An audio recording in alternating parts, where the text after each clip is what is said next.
السلام علیکم ورحمۃ اللہ وبرکاتہ۔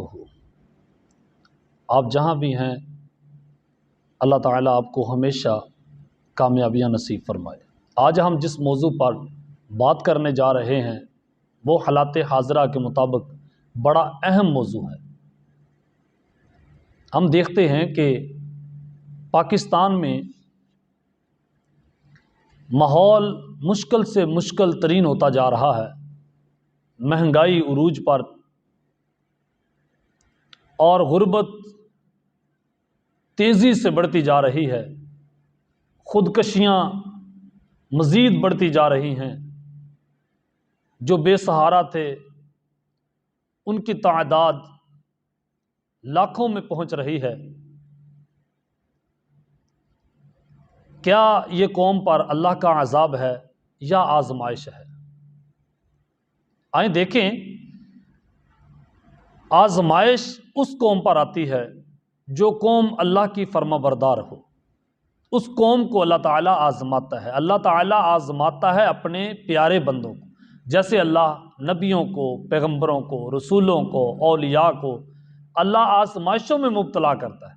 جیسے نبی کریم صلی اللہ علیہ وسلم آپ کے دانت مبارک شہید ہوئے تو یہ آپ پر اللہ تعالیٰ کی آزمائش تھی۔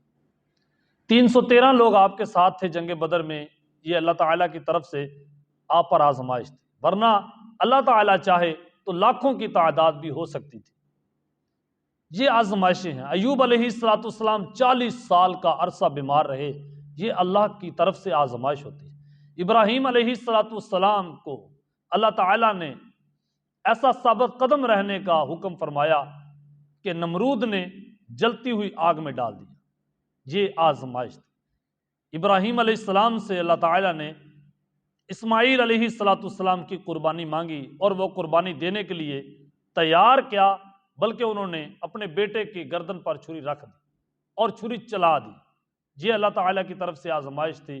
وَإِذِ ابْتَلَىٰ إِبْرَاهِيمَ رَبُّهُ بِكَلِمَاتٍ فَأَتَمَّهُنَّ، اللہ نے جب ابراہیم کو آزمایا، ابراہیم علیہ السلام اللہ کی آزمائش سے پاس نکلے۔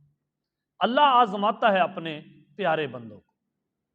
جب کوئی قوم اللہ کی نافرمان ہو جائے، گناہ گار ہو جائے، وہ بد کرداریاں، بد اعمالیوں میں ملوث ہو جائے تو اللہ تعالیٰ پھر آزمائشیں نہیں بلکہ عذاب نازل کرتا ہے۔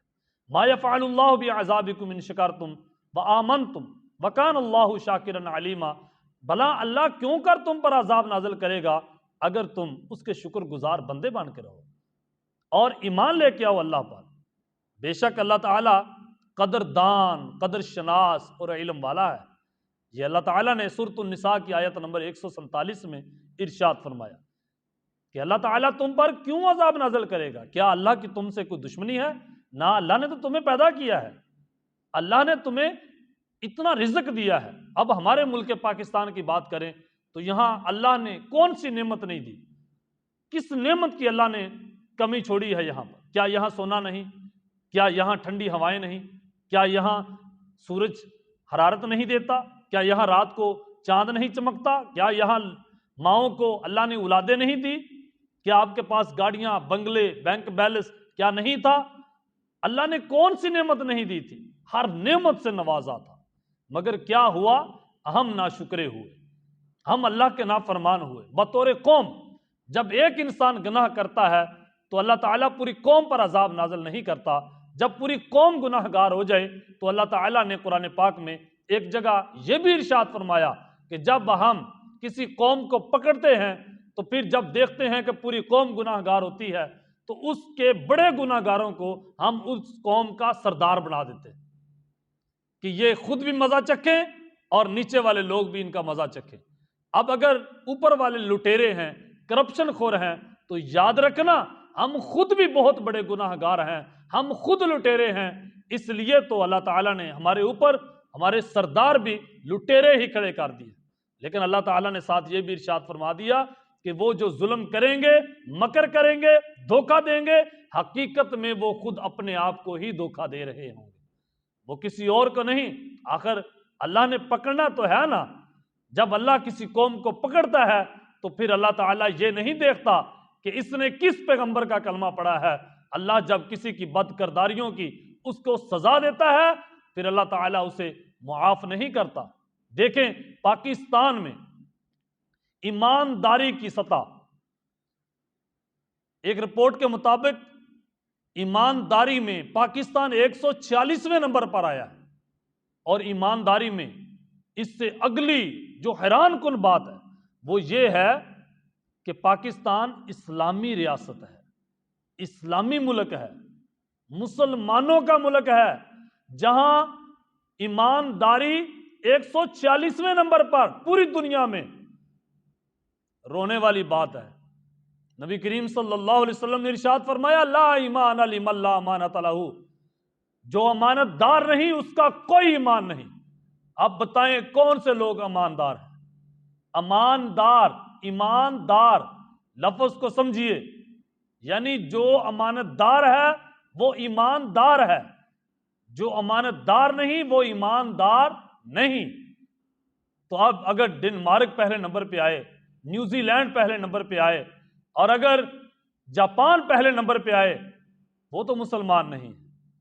اگر وہ مسلمان نہیں ہیں ایمانداری میں، حال تو ان کا بھی یہ ہے کہ پہلے نمبر پہ آنے کے باوجود ایمانداری ان کے ملک میں 88% ہے، تو جو 146ویں نمبر پہ آ رہا ہے اس کی ایمانداری کتنے فیصد ہوگی؟ اور پوری دنیا میں ایمانداری میں سب سے نیچے والا جو ملک ہے وہ صومالیہ ہے، اور پریشانی والی بات یہ ہے کہ وہ سارے مسلمان ہیں۔ اب کیا کریں، کیا جواب دیں ہم، کہاں جائیں ہم؟ آپ دیکھیں ہمارے ملک میں اور جہاں پر بھی آپ اگر دیکھنا چاہتے ہیں کون سی جماعت ہے جو صحیح جنتی رستے پر ہے، کوئی کہتا ہے میں جنتی رستے پہ ہوں، کوئی کہتا ہے میں جنتی رستے پہ ہوں، کوئی کہتا ہے میں جنتی رستے پہ، وہی وقالت الیہود لیست النصارى علی شیء وقالت النصارى لیست الیہود علی شیء، سبھی کہتے ہیں ہم سچے ہم سچے ہم سچے، وہ جھوٹے، یتلون الکتاب، کتاب اللہ کی پڑھتے ہیں۔ کون لوگ ہیں جو جنتی ہیں؟ آپ جائیں جہاں پہ بڑا ادارہ ہو ان جنتیوں کا، جو کہتے ہیں میں سچا ہوں، میرے کروڑوں میں مرید ہیں، آپ ان کے علاقے میں چلے جائیں، کوئی ملتان میں رہتا ہو، حیدرآباد میں رہتا ہو، خانے وال میں رہتا ہو، ساہیوال میں رہتا ہو، لاہور میں ہو، کراچی میں ہو، کوئی جہاں کہیں بھی آباد ہو، آپ اس علاقے میں جائیں، امانت داری دیکھیں۔ اگر تو وہاں کے لوگ امانت دار ہیں، ایماندار ہیں، وہ لوگ ٹھگ بازی نہیں کرتے، تو آپ سمجھیں کہ واقعہ ہی یہاں پہ محنت ہو رہی ہے اسلام کی، اور یہاں لوگ ایماندار ہیں۔ اگر وہ لوگ بھی ویسے ہی ہیں، وہاں پہ بھی ٹھگ بازی، 2 نمبری، 8 نمبری، دھوکے بازی، تو پھر ہم سبھی برابر ہیں، پھر کہاں کام ہو رہا ہے؟ سچی جماعت تو وہ ہے جیسے صحابہ کرام تھے نبی کریم صلی اللہ علیہ وسلم کے، جس نے کلمہ پڑھا پھر امانت دار بنا۔ پھر ہوا کیا؟ ایک شخص نے حضرت عبداللہ بن عمر رضی اللہ تعالیٰ عنہ کا اونٹ چوری کر لیا، اور جو اونٹ چوری کر کے لے کے گیا تھا وہ بستی اس کا رہنے والا تھا، جو بستی چوروں کی بستی تھی، جو کافروں کی بستی تھی، مسلمان نہیں تھے۔ اسلام پھیلتا گیا پھیلتا گیا، حضرت عبداللہ ابن عمر رضی اللہ تعالیٰ عنہ نے بڑا اونٹ ڈھونڈا لیکن نہیں ملا، آخر وہ بستی مسلمان ہوگی جس بستی میں وہ چور رہتے تھے۔ جب وہ لوگ مسلمان ہوئے تو اس نے وہی اونٹ کو پکڑا، اور وہ اونٹ کا چور مدینے میں ڈھونڈتا ہوا کہ یہ اونٹ کس کا ہے کس کا ہے کس کا، جس گھر سے چوری کیا تھا اس گھر میں لے آیا، آ کر دیا، حضور یہ آپ کا اونٹ ہے۔ آپ نے جب دیکھا غور سے کہ اونٹ تو واقعہ میرا ہے، فرمایا تو کیسے لے کے آیا؟ کہا جی میں نے چوری کی تھی۔ فرمایا تو نے چوری کی تھی تو ہم تو بھول چکے تھے، تو لے گیا تھا؟ کہا نہیں، جب میں نے چوری کی تھی تب میں کافر تھا، اب میں مسلمان ہو چکا ہوں، اب میں کیسے حرام مال کھا سکتا ہوں؟ مسلمان ہو کر کوئی حرام مال کھائے، خدا کی لعنت ہو اس شخص پر، اللہ رسول کی لعنت ہو، فرشتوں کی لعنت ہو۔ پھر وہ بندہ مسلمان رہے اور کہے میں مسلمان ہوں۔ ملک پاکستان کو ڈوبنے والے لوگ کوئی ڈنمارک، امریکہ، کینیڈا کے لوگ نہیں ہیں، کیا مجال ہے اللہ کے مقابلے میں ان کی؟ جن کو اللہ ترقی دینا چاہے ان کو کون ڈوب سکتا ہے؟ ڈوبنے والے ہم خود ہیں، ہم خود ڈوب رہے ہیں۔ کس میں؟ بددیانتی میں، دھوکے بازی میں، فراڈ میں، 2 نمبری میں، اللہ کی نافرمانیوں میں ہم خود ڈوبنے کے در پہ ہیں، خود ڈوب رہے ہیں۔ یہ ملک تب تک ترقی نہیں کر سکتا۔ اس سے پہلے دیکھیں 2018 کی رپورٹ دیکھیں، کوئی 124 نمبر پہ ہوگا، پھر دیکھیں 2020 کی رپورٹ میں پھر 30 نمبر پہ آ جائے گا، 130 نمبر پہ۔ جیسے جیسے سال بڑھتے جا رہے ہیں، حالانکہ ہم تقریریں بھی کرتے ہیں، واعظ و نصیحت بھی، اور بڑے بڑے ہمارے دعوے ہیں کہ ہمارے مریدین بڑھ رہے ہیں، اب ہمارے اسلامی لیکچر بڑے چل رہے ہیں، ہمارے ادارے بڑے چل رہے ہیں، لیکن ہمارے ملک کا یہ حال ہے، ہمارے ملک میں بددیانتی بڑھتی جا رہی ہے، بے حیائی بڑھتی جا رہی ہے۔ وہ تو ایک الگ معاملہ ہے، لیکن کم از کم اور کچھ نہ ہو، ہم امانتدار تو بنے گا۔ ہم کیوں کسی سے دھوکہ کرتے ہیں؟ ہم کیوں دو نمبری کرتے ہیں؟ جو ملت کے گناہ ہو وہ اللہ کبھی معاف نہیں کرتا۔ ایک فرد کا گناہ اللہ معاف کر سکتا ہے، اللہ معاف کرتا ہے۔ اس نے خود اپنے ذمہ لیا ہے کہ اگر کوئی گناہ گار آئے میرے در پہ میں اسے معاف کر دوں، لیکن اگر پوری قوم ہی گناہ گار ہو جائے تو پھر نہیں، پھر خوشحال بھی قوم ہو۔ وَضَرَبَ اللَّهُ مَثَلًا قَرْيَةً كَانَتْ آمِنَةً مُطْمَئِنَّةً يَأْتِيهَا رِزْقُهَا رَغَدًا مِنْ كُلِّ مَكَانٍ فَكَفَرَتْ بِأَنْعُمِ اللَّهِ فَأَذَاقَهَا اللَّهُ لِبَاسَ الْجُوعِ وَالْخَوْفِ بِمَا كَانُوا يَصْنَعُونَ۔